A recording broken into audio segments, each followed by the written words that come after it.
Somebody then called the phone and had broke up our video, jamming my baby daddy.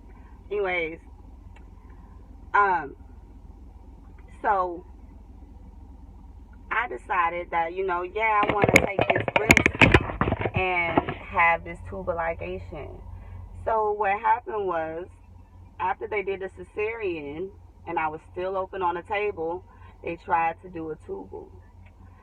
Okay, I left from out of that surgery, went back into the recovery room. And you sit in that recovery room until you can feel your limbs, until you can basically recover after having a cesarean. So I pumped my breast milk for gas, handed it to the NICU nurse.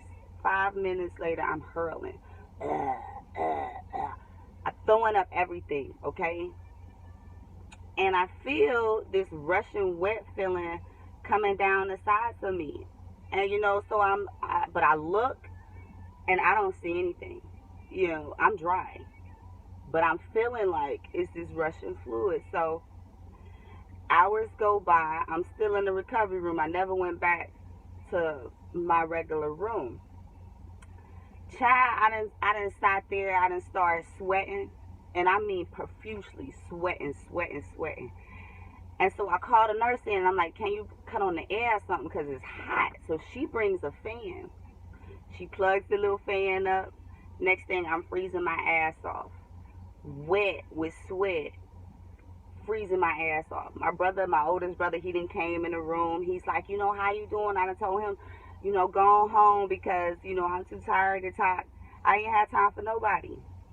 Went to sleep. Next thing I know, the nurses then came back rushing in at my head. It's you hemorrhaging. You got internal bleeding. We got to rush you back in the surgery and fix all that. So this is all, and after the surgery, I wake up in ICU. So this is all because I want to get my tubes tied and make sure don't another nigga do me like this. Well, there's the pill, there's the shot, there's the patch, there's IUDs. It's all kind of birth control to where you're not putting your life in danger, to where every day you probably got to remember to take that stuff. Remember to take it. But then again, everything that glitters ain't gold. And if you basing your whole life off of a negative experience you had, you damn sure don't need to be making no big time decisions. I just feel like some people pregnant right now, I ain't gonna say their name, and because it didn't go the way they thought it should have went, the guy he left or however, that don't mean you go out and you put yourself at risk of having complications with these surgeries. Take your pill. Practice abstinence. Do other things, but still leave your body functioning the way it was originally. I say that because I said this every month, almost. Well, I ain't gonna say every month, but yeah, I am sexually active. So I'm in a relationship, and so I'm noticing that